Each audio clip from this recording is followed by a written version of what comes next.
नमस्कार व्यूअर्स, कैसे हैं आप सब। कैसी चल रही है आपकी तैयारी। मेरी वीडियोस आपके लिए हेल्पफुल हैं या नहीं, आपको ऐसा लग रहा है कि हेल्पफुल हैं या नहीं, इस तरह की तमाम बातें आप कमेंट बॉक्स में लिख सकते हैं। और दूसरी बात ये कि आप किस विषय के लिए, नो डाउट विषय हिंदी होगा, बट किस पोस्ट के लिए आप तैयारी कर रहे हैं। मैं नहीं कहती कि मेरी आप प्रशंसा ही कीजिए कमेंट बॉक्स में। आप एक आलोचक बनकर मेरी आलोचना कीजिए कमेंट बॉक्स में। वीडियोस के अकॉर्डिंग अपने विचार लिखिए। कोई कमी, कोई अच्छा आपको लग रहा है या कोई कमी लग रही है तो उस सब बातें आप लिखो, जिससे कि हमारा कनेक्शन हार्ट टू हार्ट बना रहे। ऐसा ना हो कि मैं वक्ता ही बनी रहूं और आप श्रोता ही बने रहें। जो भी जितने भी थोड़े से मेरे परिवार के लोग हैं आप सब, तो एक दिल से हमारा कनेक्शन जुड़ा होना चाहिए, बना होना चाहिए। तो इससे अच्छा होगा, आप मुझे अच्छे से समझ पाएंगे और मैं आपको अच्छे से समझ पाऊंगी। इससे क्या होगा, आपके अकॉर्डिंग कंटेंट ला पाऊंगी। और जैसे कि बहुत सारे नाम हैं मुझे याद हैं अभी भी, जैसे कि मीना सिन्हा, मंगीता पाल, मंजू वर्मा, सचिदानंद, है ना, सत्येंद्र पाल, दीपशिखा, अमित यदुवंशी, विभा सिंह। इस तरह के शुरू से मेरे साथ जुड़े हुए, जब से मैंने स्टार्ट किया है वीडियोस डालना, तो एक अच्छा लगता है। मैं अपने परिवार का हिस्सा मानती हूँ आप सबको, और आपको मिस भी करती हूँ। तो इसीलिए आप लिखा करें कुछ ना कुछ वीडियोस के अकॉर्डिंग, ठीक है। एक आलोचक बनकर ही मेरी आलोचना कीजिए, मैं ऐसा चाहती हूँ। और आप जितने भी तमाम लोग वीडियोस को वॉच करते हैं उन सब का भी शुक्रिया। वो भी लिखें अपने नाम, आप कहाँ से हैं, तो मुझे अच्छा लगेगा, मैं जानूंगी, है ना, मुझे जानने को मिलेगा। और साथ ही एक रिक्वेस्ट आप सबसे और है कि आप एक एक अपने हिंदी साहित्य के स्टूडेंट को या एक एक फ्रेंड को भी अगर वीडियो शेयर करेंगे ना, तो इस तरह से हमारा परिवार बढ़ेगा। तो चलिए, आज की वीडियो बहुत ही महत्वपूर्ण होने वाली है। भक्तिकालीन कवियों के संबंध में विद्वानों के क्या मत रहे हैं, उनके बारे में हम जानेंगे। नो डाउट मेरी हर वीडियोस महत्वपूर्ण है, बट डिपेंड करता है कि आप उसको कितना देखते हैं, कितना सुनते हैं और कितना समझते हैं। तो भक्ति काल के संबंध में विभिन्न विद्वानों के क्या मत रहे हैं, उन सब को हम देखेंगे एक ही वीडियो में। यहाँ पर एक बात और है कि सिर्फ भक्ति काल के संबंध में, भक्ति काल के अंतर्गत जितने भी महत्वपूर्ण विद्वान हुए, राइटर हुए, उन सब के संबंध में व्यूज हैं ये, और यहीं से एग्जाम में आते हैं। ठीक है, तो चलिए स्टार्ट करते हैं। तो सबसे पहले देखेंगे हम आचार्य रामचंद्र शुक्ल के कथनों को, कबीर दास के बारे में उनके क्या विचार रहे हैं, क्या मानना रहा है। कबीर ने अपनी झाड़ फटकार के द्वारा हिंदुओं और मुसलमानों के कट्टरपन को दूर करने का जो प्रयास किया, वह अधिकतर चिढ़ाने वाला ही सिद्ध हुआ है, हृदय को स्पर्श करने वाला नहीं। तो देखिए, ये विचार रहे हैं आपके रामचंद्र शुक्ल के कबीरदास के बारे में। क्यों, हमने देखा भी है, क्योंकि उन्होंने अपने हिंदी साहित्य के इतिहास में कबीरदास को वो स्थान नहीं दिया था जो इन्होंने तुलसीदास को दिया था, जयसी को दिया था और सूरदास को दिया था, है ना। जबकि अन्य कवियों ने इनको इंपॉर्टेंस दी है कबीरदास को। आगे रामचंद्र शुक्ल जी लिखते हैं कि ज्ञान मार्ग की बातें कबीर ने हिंदू साधु सन्यासियों से ग्रहण की हैं, जिनमें सूफियों के सत्संग से उन्होंने प्रेम तत्वों का मिश्रण किया है। और इस तरह कबीर पढ़े लिखे नहीं थे, पर उनकी प्रतिभा बड़ी प्रखर थी, जिससे उनके मुंह से बड़ी चुटीली और व्यंग्य चमत्कारपूर्ण बातें निकलती थी। शुक्ल जी आगे लिखते हैं कबीरदास जी के बारे में कि कबीर तथा अन्य निर्गुण पंथी संतों के द्वारा अंतः साधना में रागात्मिकता, भक्ति और ज्ञान का योग तो हुआ है, पर कर्म की दिशा वही रही जो नाथ पंथियों की यहाँ थी। कहने का अभिप्राय ये है कि नाथों का इन पर बहुत ज्यादा प्रभाव रहा है या देखने को मिलता है। कबीर की भाषा सधुकड़ी अर्थात राजस्थानी पंजाबी मिली खड़ी बोली है, और सधुकड़ी भाषा भी आचार्य शुक्ल ने ही कहा है ना। तो ये थे कबीर दास जी के बारे में आचार्य रामचंद्र शुक्ल के कथन। अब हम देखेंगे डॉक्टर नगेंद्र के कथन कबीर दास जी के बारे में। डॉक्टर नगेंद्र लिखते हैं कि भारतीय धर्म साधना के इतिहास में कबीर दास ऐसे महान विचारक एवं प्रतिभाशाली महाकवि हैं, जिन्होंने शताब्दियों की सीमा का उल्लंघन कर दीर्घ काल तक भारतीय जनता का पथ आलोकित किया और सच्चे अर्थों में जनजीवन का नायकत्व किया। तो देखिए, डॉक्टर नगेंद्र ने तो इनको नायक माना है ना। आगे लिखते हैं डॉक्टर नगेंद्र कि उन्होंने कविता लिखने की प्रतिज्ञा करके कहीं पर कुछ भी नहीं लिखा, और न उन्हें पिंगल अलंकारों का ज्ञान था, तथा उनमें काव्य अनुभूति इतनी प्रबल एवं उत्कृष्ट थी कि वे सरलता के साथ महाकवि कहलाने के अधिकारी हैं। तो देखिए, महाकवि की उपाधि तक दे सकते हैं ये। वे जन्म से ही विद्रोही, प्रकृति से समाज सुधारक, कारणों से प्रेरित होकर धर्म सुधारक, प्रगतिशील दार्शनिक और आवश्यकता अनुसार कवि थे। कौन? कबीरदास। किसका मानना है? डॉक्टर नगेंद्र का। कबीर की अभिव्यंजना शैली बड़ी शक्तिशाली है और रहस्यवादी संत और धर्मगुरु होने के साथ साथ वे भावप्रवण कवि भी थे। तो ये सब विचार रहे आपके डॉक्टर नगेंद्र के कबीरदास के लिए। अब हम देखेंगे आचार्य हजारी प्रसाद द्विवेदी जी क्या लिखते हैं कबीरदास के बारे में। इन्होंने तो वैसे भी बहुत कुछ ग्रंथों में लिखा है कबीरदास के बारे में, है ना, तो वहीं से ये कथन उठाए गए हैं कि हजारी प्रसाद द्विवेदी जी लिखते हैं कि भाषा पर कबीर का जबरदस्त अधिकार था और वे वाणी के डिक्टेटर थे। हिंदी साहित्य के हजारों वर्षों के इतिहास में कबीर जैसा व्यक्तित्व लेकर कोई उत्पन्न नहीं हुआ है। तो इतनी बड़ी बात कही है हजारी प्रसाद द्विवेदी ने कबीरदास के बारे में। आगे लिखते हैं कि 15वीं शताब्दी में कबीर सबसे शक्तिशाली और प्रभावोत्पादक व्यक्ति थे। संयोग से वे ऐसे युग या ऐसे संधि के समय उत्पन्न हुए थे जिसे हम विविध धर्म साधना और मनोभावनाओं का चौराहा कह सकते हैं। ठीक है, तो महत्वपूर्ण पंक्तियां हैं, आप ध्यान से सुनिएगा और देखिएगा।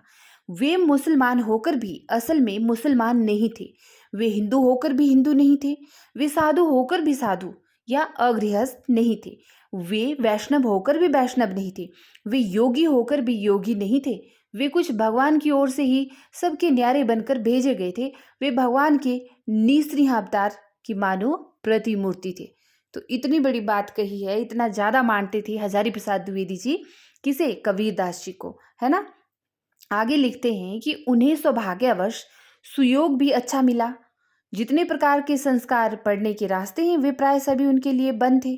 कबीर में एक प्रकार का घर फूंक मस्ती और फकड़ाना लापरवाही के भाव मिलते हैं। उनमें अपने आप के ऊपर अखंड विश्वास था। उन्होंने कभी भी अपने ज्ञान को, अपने गुरु को, अपनी साधना को संदेह की दृष्टि से नहीं देखा है।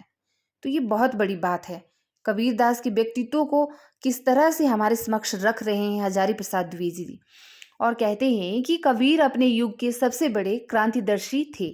कबीर जब पंडित या शेख पर आक्रमण करने को उद्यत होते थे तो उतने सावधान नहीं होते थे जितने अवधूत या योगी पर आक्रमण करते समय दिखते थे।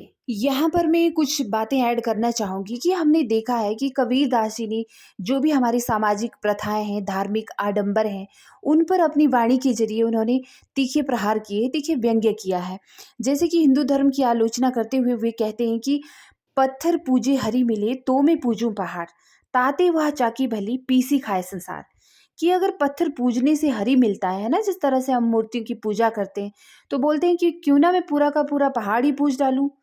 और इस तरह से यह इस चक्की का आटा पूरा संसार खाए जा रहा है, इसी परंपरा पे लगा हुआ है।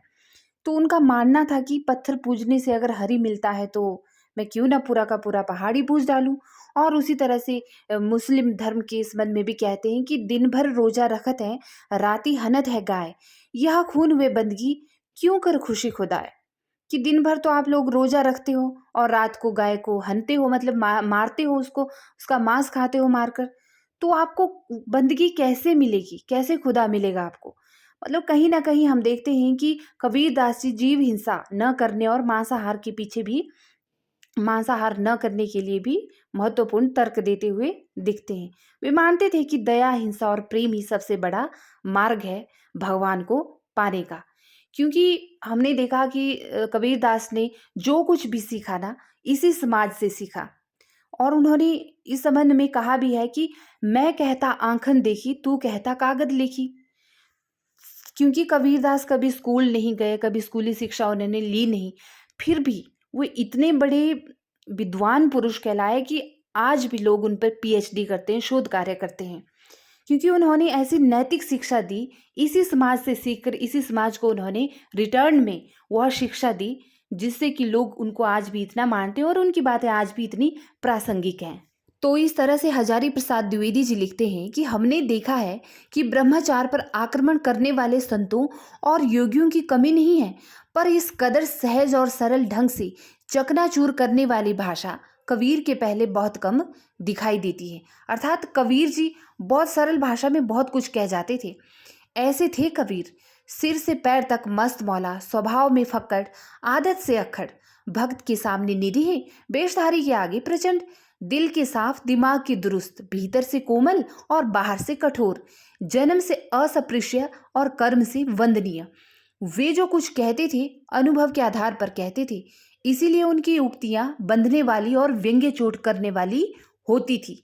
तो कबीरदास की उक्तियों के संबंध में यह कथन है। महत्वपूर्ण कथन कि व्यंग्य वह है जहां कहने वाला अधरोष्टों में हंस रहा हो और सुनने वाला तिल मिला उठा हो, और भी कहने वाले को जवाब देना अपने की ओर से उपहासपद बना लेना हो। कबीर ऐसे ही व्यंग्य करता थे। अब हम देखेंगे डॉक्टर बचन सिंह के कथन, कबीरदास के बारे में उनका क्या कहना रहा है। अपना हिंदी साहित्य के दूसरा इतिहास में उन्होंने क्या कुछ लिखा है कबीरदास के बारे में। हिंदी प्रदेश में कबीर पहले ऐसे व्यक्ति हैं जिन्होंने संस्कृत को कूप जल और भाखा को बहता नीर कहा है। इंपॉर्टेंट कथन है, ठीक है। हिंदी भक्ति काव्य का प्रथम क्रांतिकारी पुरुष करता है कबीर। किसका कहना है? डॉक्टर बचन सिंह का कबीर के बारे में। आगे लिखते हैं कि कबीर के व्यक्तित्व में वह ताकत थी जिससे सामंती व्यवस्था की इन सरमायादारों की मूर्ति तोड़ने में भी एक सीमा तक सफल हुए, लेकिन इसके लिए उन्हें भारी कीमत भी चुकानी पड़ी थी, है ना, कबीरदास जी को। जनता में ऐसे शिष्ट और शिक्षित लोग भी मौजूद हैं जिनका कबीरदास कुछ नहीं बिगाड़ सकते, किंतु बाबा तुलसीदास ऐसा प्रकांड पंडित हो, श्रेष्ठ कवि उनसे प्रभावित था। बाबा में कबीर के प्रति जो गुस्सा, झल्लाहट और खीज पैदा होती रहती थी, वह देखने ही लायक है। बचन सिंह के इस कथन का अभिप्राय है कि तुलसीदास जैसे विद्वान पंडित भी कबीरदास जी से प्रभावित थे। आगे लिखते हैं कि संत कवियों में कबीर के बाद के कवि वैसे ही दिखाई पड़ते हैं जैसे चंद्रोदय के बाद नक्षत्र मालिकाएं, यानी कि कबीर बहुत महान थे। तो यहाँ तक हमने आचार्य शुक्ल, डॉक्टर निगेंद्र, डॉक्टर हजारी प्रसाद द्विवेदी और डॉक्टर बचन सिंह के कथनों को देखा, कबीरदास के संबंध में उनका क्या कहना था। अब देखेंगे हम कुछ अन्य विद्वानों का क्या कहना रहा है, क्या मत रहा है कबीरदास जी के बारे में। जैसे कि डॉक्टर श्याम सुंदर दास का कथन है कि जिस युग में कबीर जैसे, तुलसी, सूर जैसे सुप्रसिद्ध कवियों और महात्माओं की दिव्य वाणी उनके अंतःकरणों से निकलकर देश के कोने कोने में फैली थी, उसे साहित्य के इतिहास में सामान्यतः भक्ति युग कहते हैं। निश्चित ही वह हिंदी साहित्य का स्वर्ण युग था। तो यह डॉक्टर श्याम सुंदर दास का कहना रहा है भक्ति काल के संबंध में। आगे रामस्वरूप चतुर्वेदी का कथन देखिए कि कबीर में जैसे सामाजिक विद्रोह का तीखापन और प्रणयानुभूति की कोमलता एक साथ मिलती है, कुछ वैसा ही रचाव मुक्ति बोध में मिलता है। तो इन्होंने, रामस्वरूप चतुर्वेदी ने मुक्ति बोध और कबीर में यहाँ पर तुलनात्मक यह कथन दिया है।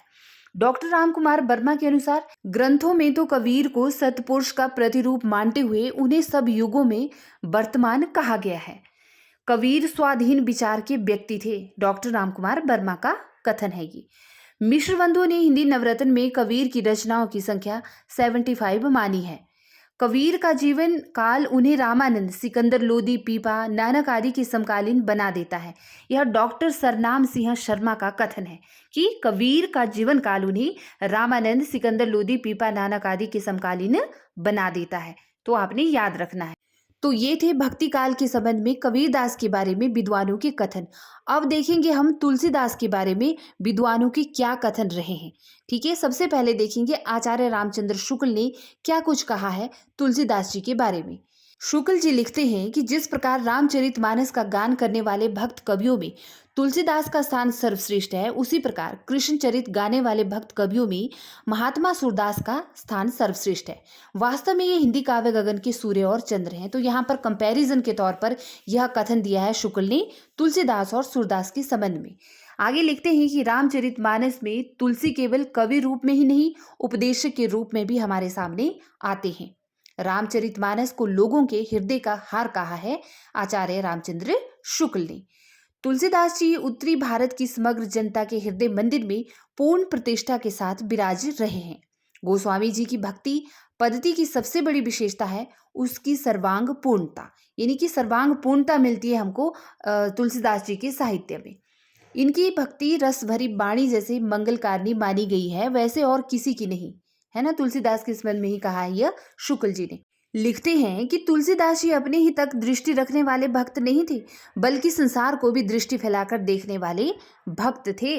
तुलसीदास की रचना विधि की सबसे बड़ी विशेषता यह है कि वे अपनी सर्वतोन्मुखी प्रतिभा के बल पर सबके सौंदर्य की पराकाष्ठा अपनी दिव्य वाणी में दिखाकर साहित्य क्षेत्र में प्रथम पद के अधिकारी हुए हैं। कौन? तुलसीदास जी। किसके अनुसार? शुक्ल जी के अनुसार। और आगे लिखते हैं कि हिंदी कविता के प्रेमी मात्र जानते हैं कि उनका ब्रज एवं अवधी दोनों भाषाओं का समान अधिकार था। ब्रज भाषा का जो माधुर्य हम सूरसागर में पाते हैं, वही माधुर्य और भी संस्कृत रूप में हम गीतावली और कृष्ण गीतावली में पाते हैं। ठेठ अवधी की जो मिठास हमें जैसी के पद्मावत में मिलती है, वही जानकी मंगल, पार्वती मंगल, बरवे रामायण और रामलला नहचू में हम पाते हैं। यह सूचित करने की आवश्यकता नहीं है कि न तो सूर का अवधि पर अधिकार था और न ही जायसी का ब्रज भाषा पर, लेकिन तुलसीदास का था ब्रज भाषा और अवधि दोनों पर, है ना? ऐसा शुक्ल का मानना है। प्रेम और श्रृंगार का ऐसा वर्णन जो बिना किसी लज्जा और संकोच के सबके सामने पढ़ा जा सके, वैसा है गोस्वामी तुलसीदास जी का।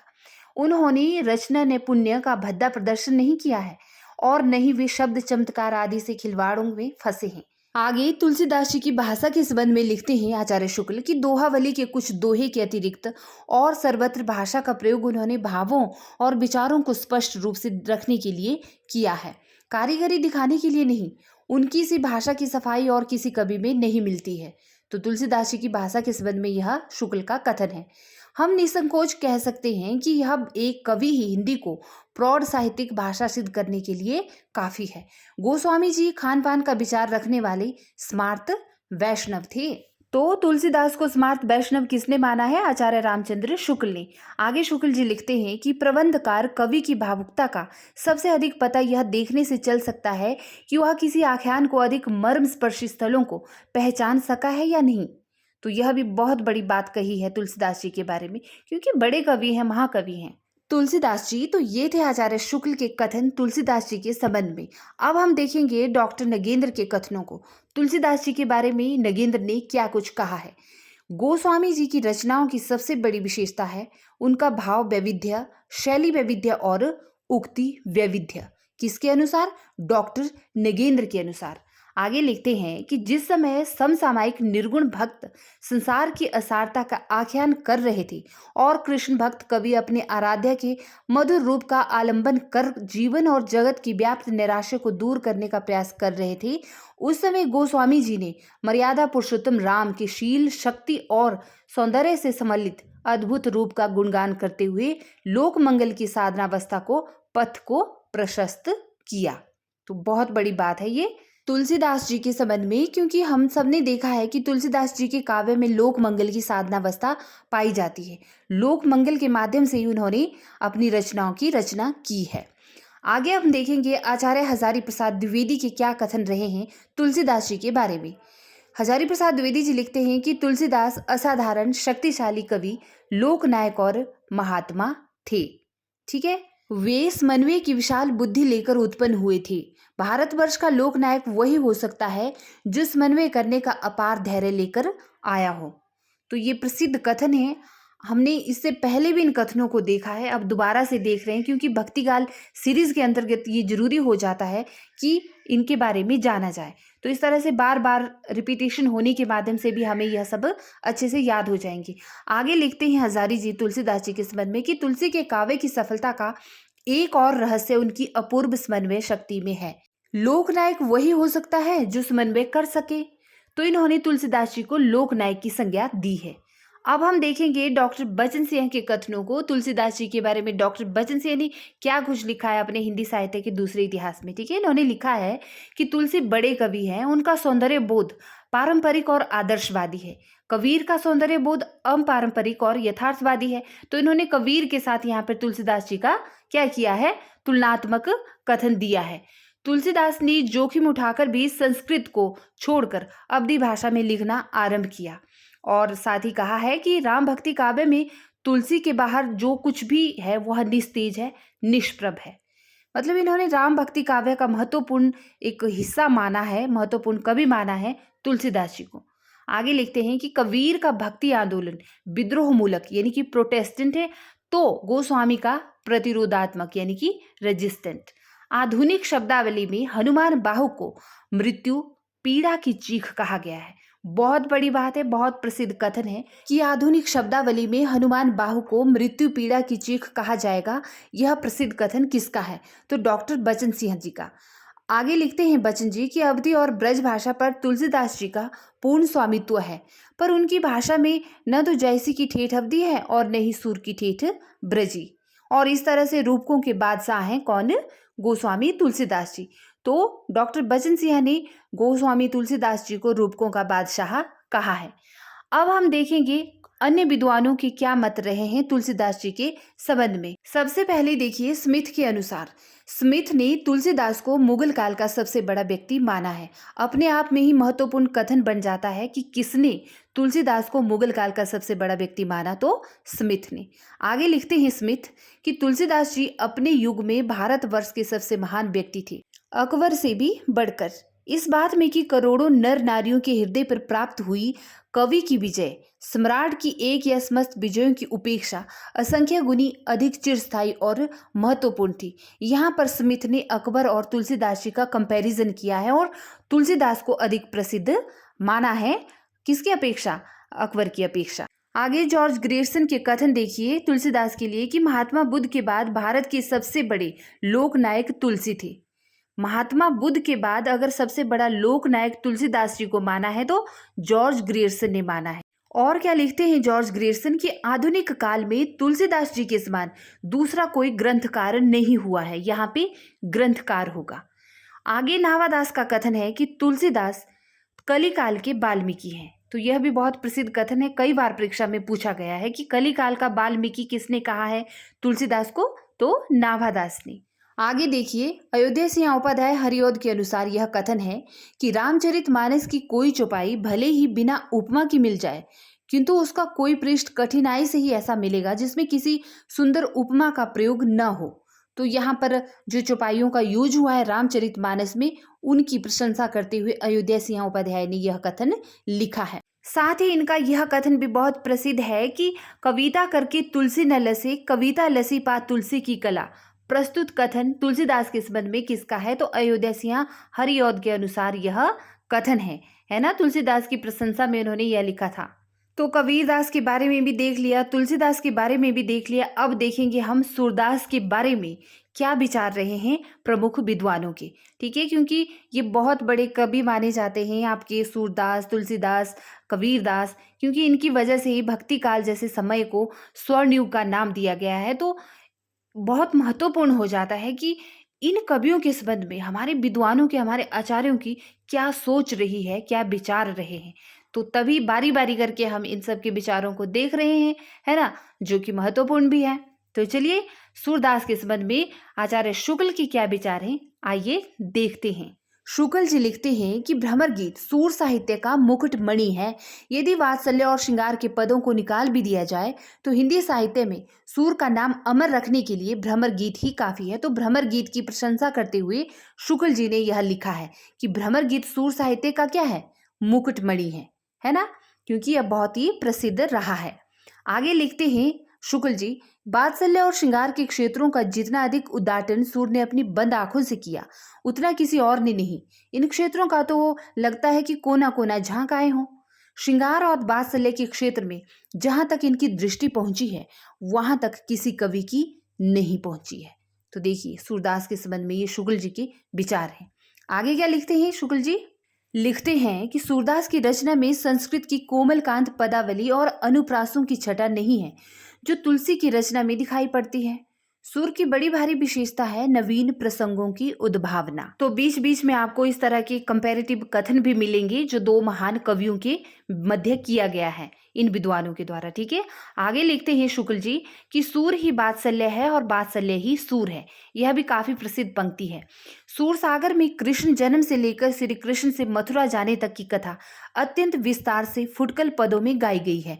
भिन्न भिन्न लीलाओं के प्रसंग को लेकर इस सच्चे रसमगन कवि ने अत्यंत मधुर और मनोहर पदों की झड़ी सी बांधी है। तो देखिए कितनी अच्छी प्रशंसा की है शुक्ल ने। यह रचना इतनी प्रगल्भ और काव्यपूर्ण है कि आगे होने वाले कवियों की श्रृंगार और वात्सल्य की उक्तियां सूर की जूठी सी जान पड़ती हैं। सूर सागर के संबंध में यह शुक्ल जी ने लिखा है कि इतनी महान है इसकी उक्तियां कि ऐसा लगता है कि इसके बाद जो जितने भी कवि हुए उन्होंने यहाँ से इनको चुराया हो इस वर्णन को।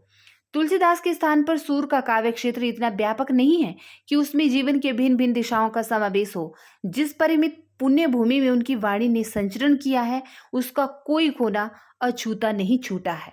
तो ये थे आचार्य शुक्ल के सूरदास जी के संबंध में कथन। अब हम देखेंगे डॉक्टर नगेंद्र के सूरदास जी के बारे में कथन। सूरदास जी के बारे में डॉक्टर गेंद्र लिखते हैं कि श्री वल्लभाचार्य के संपर्क में आने पर उन्हीं की प्रेरणा से सूरदास ने दास्य भाव और विनय के पद लिखना बंद कर दिया था तथा सख्या वात्सल्य माधुर्य भाव पद लिखना शुरू किया था या इसमें रचना करने लगे थे। आगे लिखते हैं कि बाल भाव और वात्सल्य से सने मातृ हृदय के प्रेम भावों के चित्रण में सुर अपना सानी नहीं रखते। बालक की विविध चेष्टाओं और विनोदों की क्रीड़ा स्थल मातृ हृदय की अभिलाषाओं उत्कंठाओं और भावनाओं के वर्णन में सूरदास हिंदी के सर्वश्रेष्ठ कवि ठहरते हैं। क्योंकि जिस तरह से सूरदास ने बाल कृष्ण रूप का जो वर्णन किया है ना, तो वो बहुत ही मार्मिक है, अपने आप में बहुत ही अनूठा है। नगेंद्र जी लिखते हैं कि सूर की भक्ति पद्धति का मेरुदंड पुष्टि मार्गीय भक्ति है। सूरदास ने प्रेम और विरह के द्वारा सगुण मार्ग से कृष्ण को साध्य माना है। तो ये थे डॉक्टर नगेंद्र के सूरदास के संबंध में कथन। अब देखेंगे हम आचार्य हजारी प्रसाद जी ने क्या कुछ लिखा है, क्या कुछ कहा है सूरदास जी के बारे में। सूरदास जी के बारे में हजारी जी लिखते हैं कि वात्सल्य भाव के काव्य के लिए सूरदास की बड़ी ख्याति है। सूरदास ने यदि राधिका के प्रेम को लेकर गीति काव्य की रचना न करके प्रबंध काव्य की रचना की होती तो आज असफल हुए होते। वाह, ये भी बात है। क्योंकि सूर सागर गीति काव्य है और इसे गीति शैली में लिखा गया है। यदि इसको प्रबंध शैली में लिखा गया होता तो शायद इतना सफल ना होता, यह हजारी जी का मानना रहा है। तो कहीं ना कहीं सूरदास जी की सफलता का मूल मंत्र रहा है गीति काव्य या गीति शैली में लिखना। और हजारी जी लिखते हैं कि गीति काव्यात्मक मनोरोगों पर आधारित विशाल महाकाव्य ही सूर सागर है। प्रेम के स्वच्छ और मार्जित रूप का चित्रण भारतीय साहित्य में किसी और कवि ने नहीं किया है। इतना महान है आपका सूर सागर। आगे लिखते हैं कि सूरदास जब अपने प्रिय विषय का वर्णन शुरू करते हैं तो मानव अलंकार शास्त्र हाथ जोड़कर उनके पीछे पीछे दौड़ा करता है। उपमाओं की बाढ़ सी आ जाती है, रूपकों की वर्षा होने लगती है। संगीत के प्रवाह में कवि स्वयं बह जाता है, वह अपने को भूल सा जाता है। तो हम देखकर ही पढ़कर ही अंदाजा लगा सकते हैं कि इतने अच्छे शब्दों में, इतने चमत्कारी शब्दों में प्रशंसा की है आचार्य हजारी प्रसाद द्विवेदी जी ने सूरदास जी की कृति सूर सागर की, कि उन्होंने इसको बड़े ही अच्छे ढंग से लिखा है। अब हम देखेंगे डॉक्टर बचन सिंह ने क्या कुछ लिखा है सूरदास जी के बारे में। बचन जी लिखते हैं कि सूर के पद इतने परिष्कृत और अनुशासनबद्ध हैं कि वह किसी चली आती हुई गीत काव्य परंपरा का, चाहे वह मौखिक ही हो, पूर्ण विकास सा प्रतीत होते हैं। बहुत बड़ी बात कही है। सूरदास की प्रतिभा का उत्कर्ष सूरदास के 10वें स्कंद में दिखाई पड़ता है। इसमें कृष्ण के बाल और यौवन की लीलाएं वर्णित हैं। इस बाल लीला में स्वयं सूरदास का व्यक्तिगत रूप भी सम्मिलित होना एक आधुनिक नाटकीय प्रविधि की तरह मालूम पड़ता है। इस प्रविधि में दर्शक स्वयं नाटक का एक पात्र बन जाता है। नाटक का रंगमंच तो नद का घर है, उनका इस नाटक में शामिल न होना वैसा ही मालूम पड़ता है जैसा नाटक की प्रेक्षकों में से किसी दर्शक का उठकर कुछ कहते हुए मंच की ओर दौड़ पड़ना। बच्चन जी लिखते हैं कि शुक्ल जी ने इसे गोपी कृष्ण और राधा कृष्ण के प्रेम को जीवनोत्सव कहा है, और यदि कालिदास को कहना होता तो वह इसे असमाप्त प्रेमोत्सव कहते। तो यह कंपैरेटिव कथन है। आगे देखिए, जहां उद्धव संबोधित है वहां गोपियां उद्धव से सीधे शास्त्रास्त्र करती हैं। जहां भ्रमर को संबोधित किया गया है वहां पर व्यंग्योक्तियों की बाण वर्षा देखने ही लायक है। सूर सागर समाप्त होकर भी असमाप्त रहता है।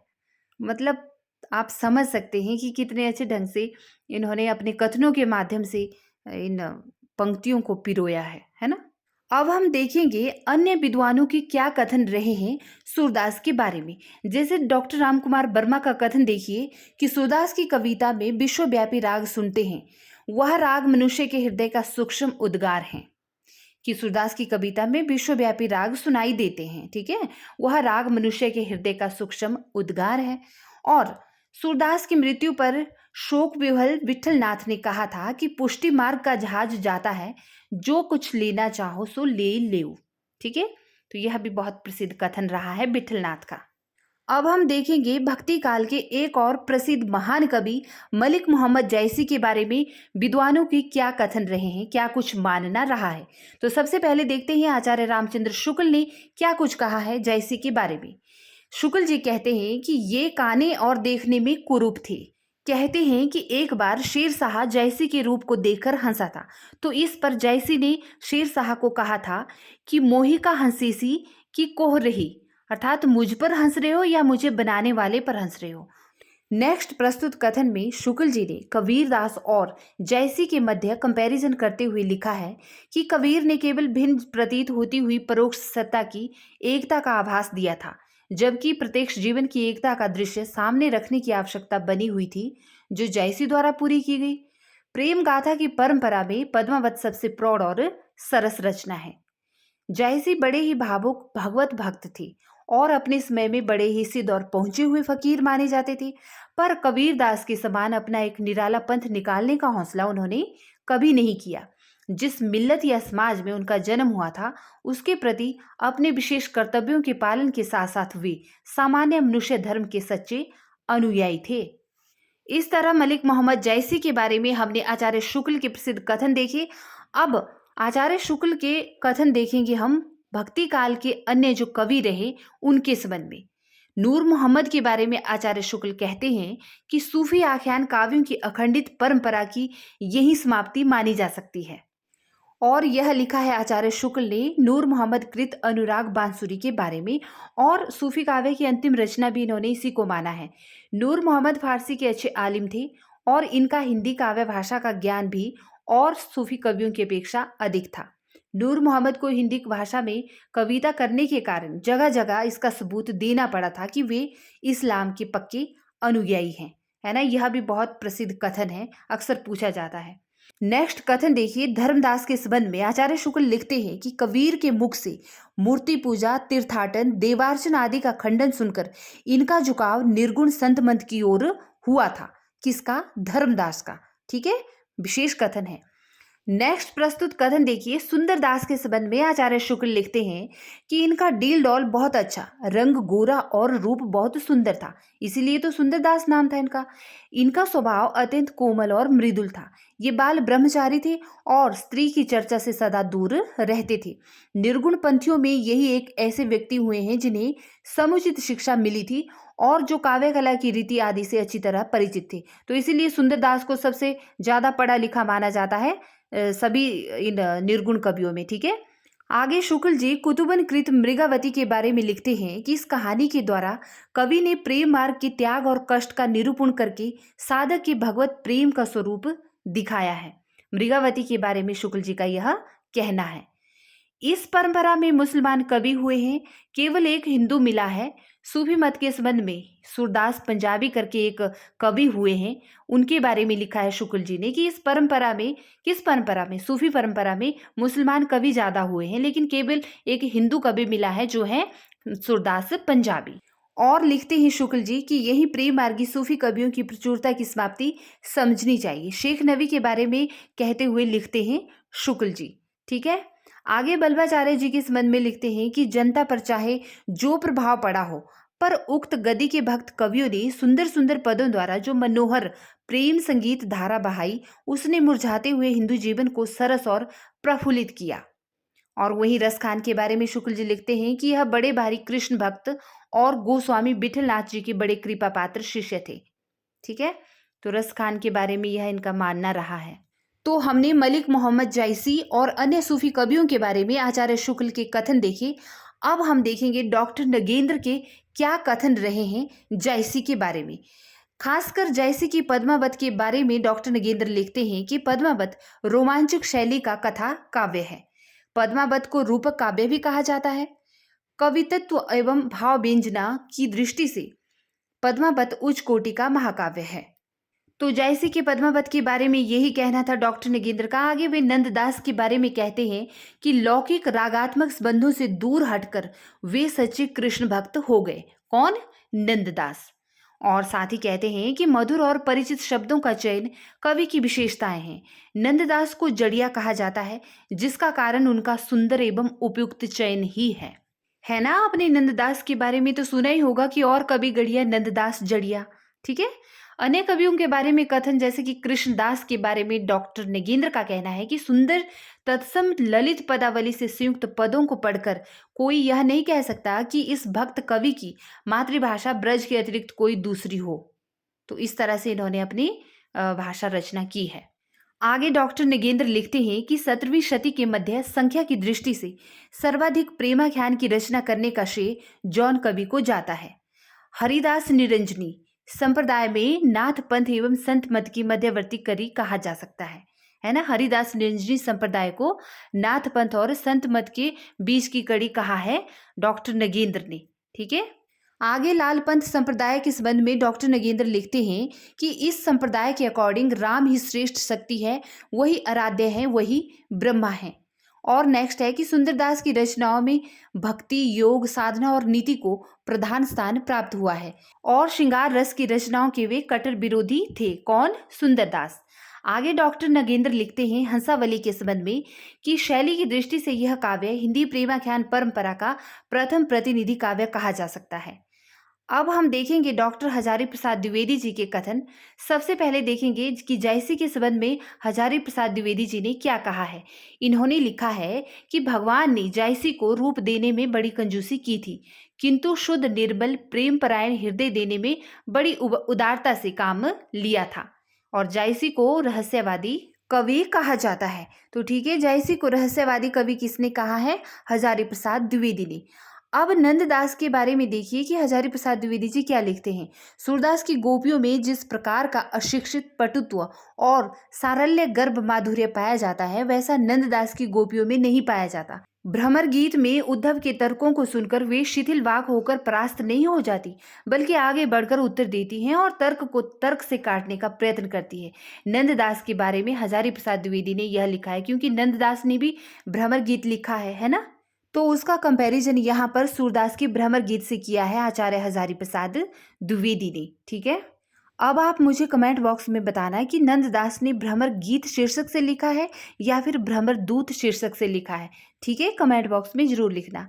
आगे देखिए, निर्गुण भाव के प्रत्याख्यान सूरदास ने भी कराया है और नंददास ने भी, पर सूरदास का एकमात्र अस्त्र प्रेमातिरेक है, जबकि नंददास का सबसे बड़ा अस्त्र है युक्ति और तर्क।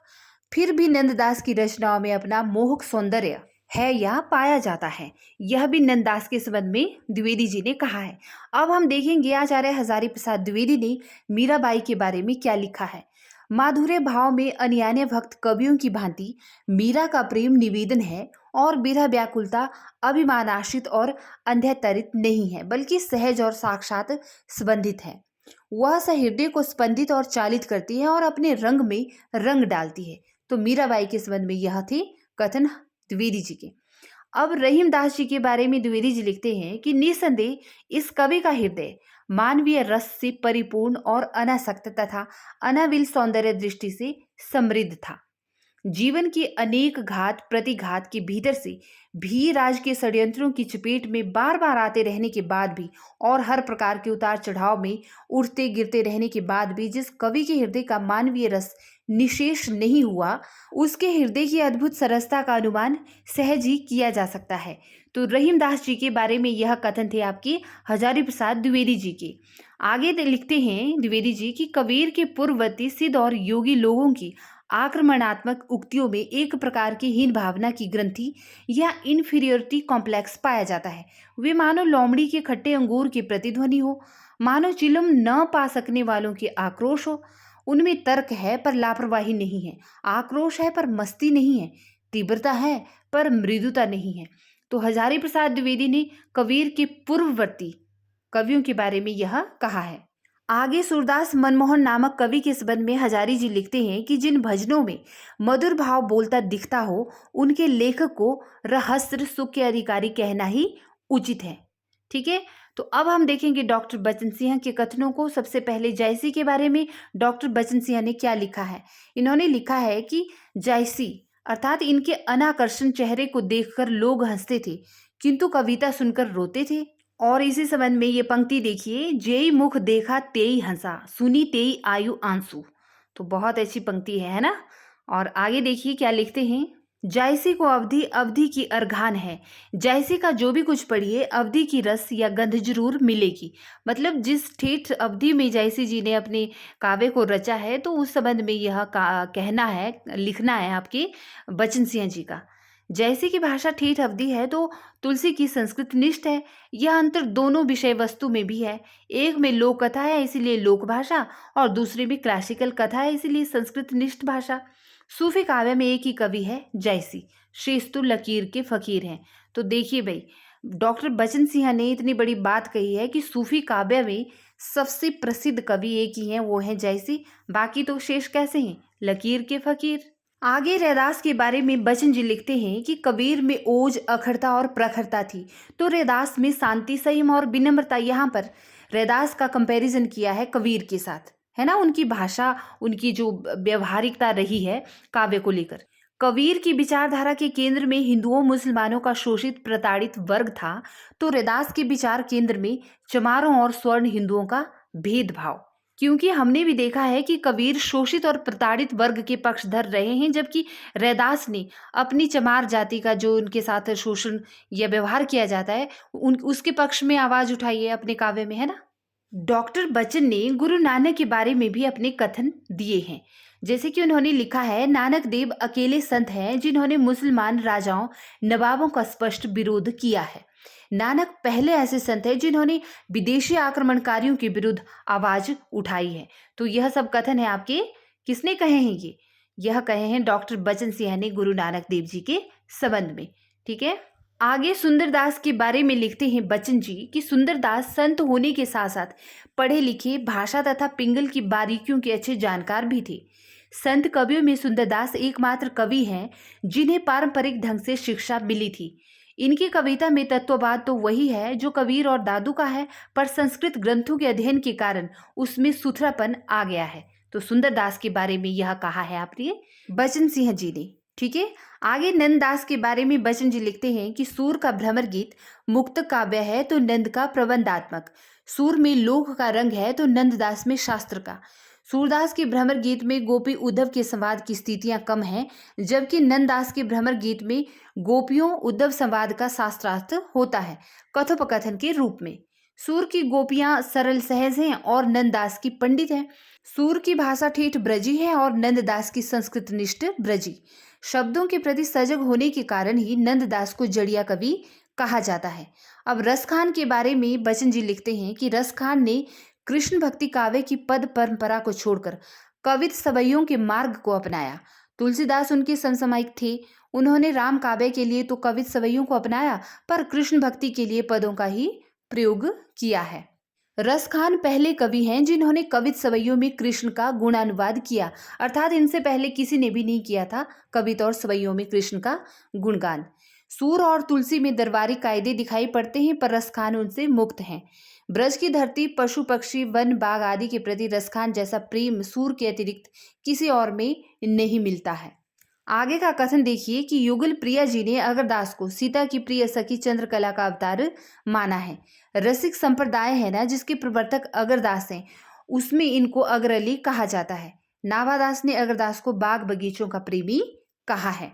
यहाँ पर मैं आपको एक बात बता दूं कि बचन जी ने अपने हिंदी साहित्य के दूसरे इतिहास में कुछ विद्वानों के कथनों को ज्यों का त्यों उठाया है और रखा है एक संदर्भ के तौर पर। जैसे कि यह कथन देखिए कि रसखान आदि की भक्ति से रीझ कर भारतेंदु ने लिखा था कि इन मुसलमान हरिजन पर कोटिन हिंदू न बारिये। मेरी जानकारी में बिहारी जैसी रचनाएं यूरोप की किसी भी भाषा में नहीं पाई जाती। जॉर्ज ग्रियर्सन ने ऐसा कहा था। तो आज की इस भक्तिकालीन सीरीज में हमने देखा आचार्य रामचंद्र शुक्ल, डॉक्टर निगेंद्र, डॉक्टर हजारी प्रसाद द्विवेदी और डॉक्टर बचन सिंह के कथनों को, जितने भी समस्त भक्तिकालीन आपके कवि रहे उनके संबंध में।